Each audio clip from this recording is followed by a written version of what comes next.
serah terima jabatan Pangko Armada I dan Pangko Armada III dalam upacara militer yang dilaksanakan di lapangan upacara Laut Arafuru, Makoko Armada RI, Jakarta Pusat, Kamis tanggal 26 Januari tahun 2023. Jabatan Pangko Armada I sebelumnya dijabat oleh Laksamana Muda TNI Arsyad Abdullah, diserah terimakan kepada Laksamana Muda TNI Erwin S. Alde Dharma dan Pangko Armada III dari Laksamana Muda TNI Irfansyah kepada Laksamana Muda TNI Agus Haryadi. Laksamana Muda TNI Arsyad Abdullah selanjutnya akan menjabat sebagai perwira tinggi staf ahli Satlingkek. 3 bidang manusia Panglima TNI dan Laksamana Muda TNI Irfansyah selanjutnya akan menjabat sebagai Panglima Komando Gabungan Wilayah Pertahanan Pangko Gabu Wilhan I. Laksamana Muda TNI Erwin S. Alde Dharma yang merupakan lulusan Akademi Angkatan Laut tahun 1991 atau Angkatan ke-37 ini, sebelum menjabat Pangko Armada I sebagai Wakil Komandan Jenderal Akademi TNI dan Laksamana Muda TNI Agus Haryadi yang merupakan lulusan tahun 1992 atau Angkatan 38, sebelum dilantik sebagai Pangko Armada III menjabat sebagai Panglima Komando Lintas Laut Militer Pangkolin Lamil. Pada hari yang sama Pangko Armada RI, sebelumnya memimpin acara serah terima jabatan Kepala Staf Koarmada Republik Indonesia, Kasko Armada RI, dari Laksamana Muda TNI Yayan Sofian kepada Laksamana Pertama TNI Didong Rio Duta Purwokuncoro, di Luj Macan Tutul, Makoko Armada RI, Jakarta. Laksamana Muda TNI Yayan Sofian adalah lulusan tahun 1993 atau Angkatan ke-39.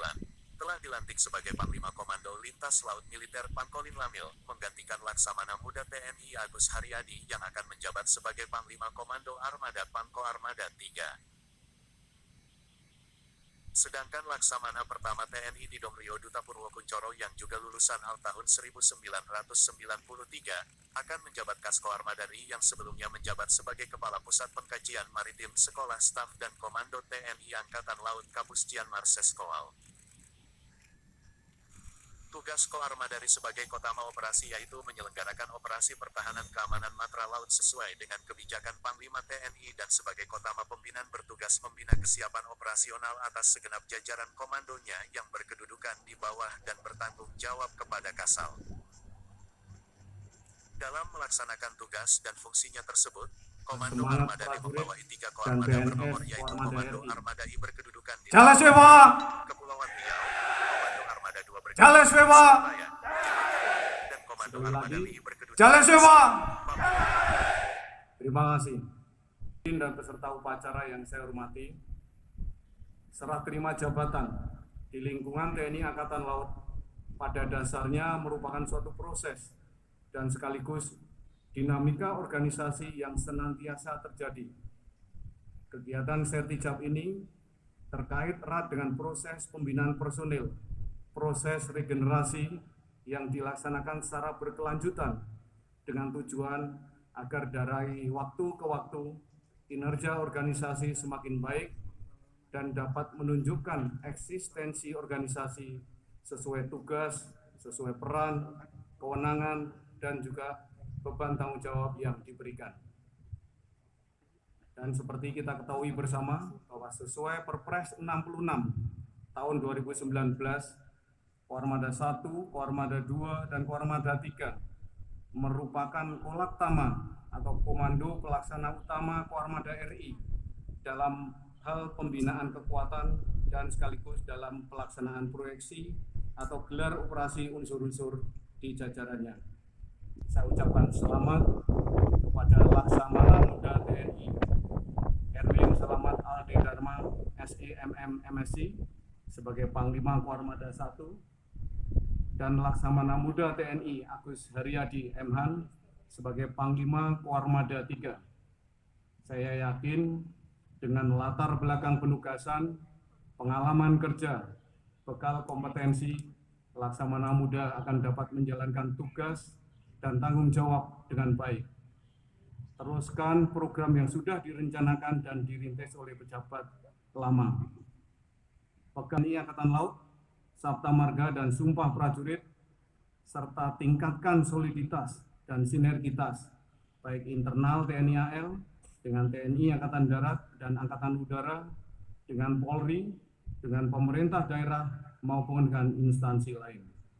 Bahwa telah kita saksikan bersama tadi bahwa di Koarmada RI telah menggelar upacara serah terima jabatan Panglima Koarmada 1 dan juga Panglima Koarmada 3.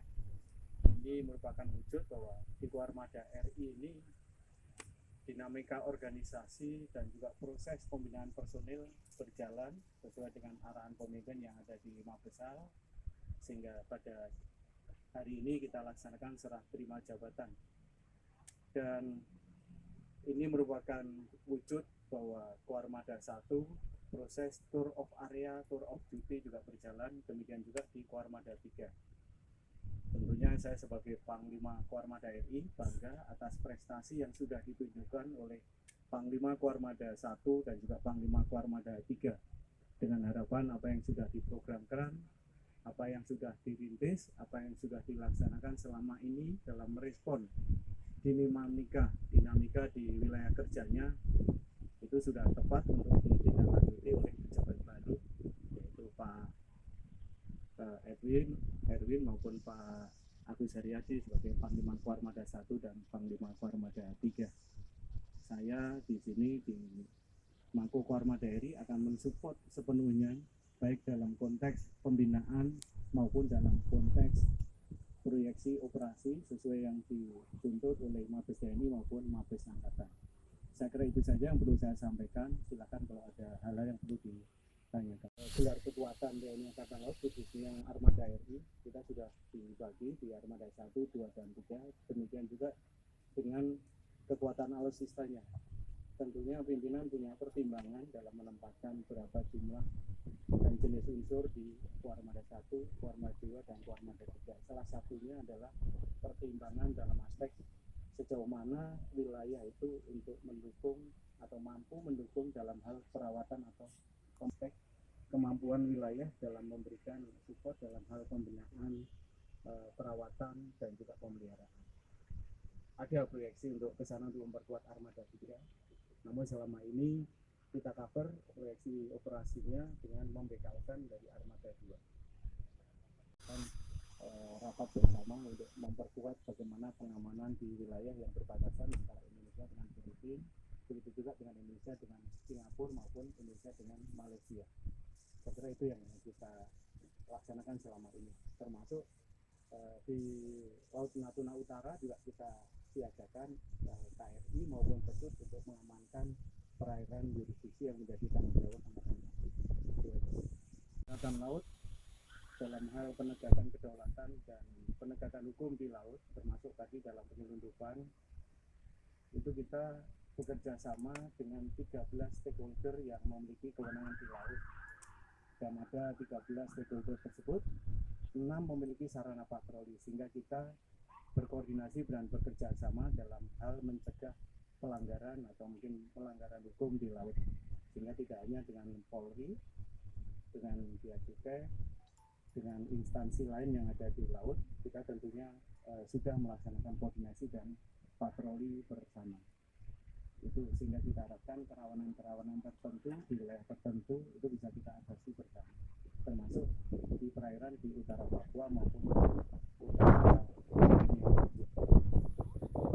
Selain perang, khususnya dalam SAR penanggulangan bencana, kita selalu siagakan unsur-unsur yang mampu untuk mendukung kegiatan-kegiatan bersama Pemda untuk menanggulangi hal-hal yang terkait dengan bencana. Kita juga sudah ada kapal jenis LPD rumah sakit, baik itu yang ada di Armada 3 itu Dr. Wahidin, itu relatif baru, kemudian di Armada 2 juga ada, di Armada 1 juga ada.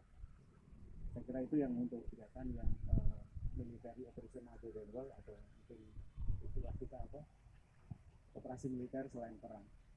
Saya kira itu. Handphone. Foto gini dapat royalti.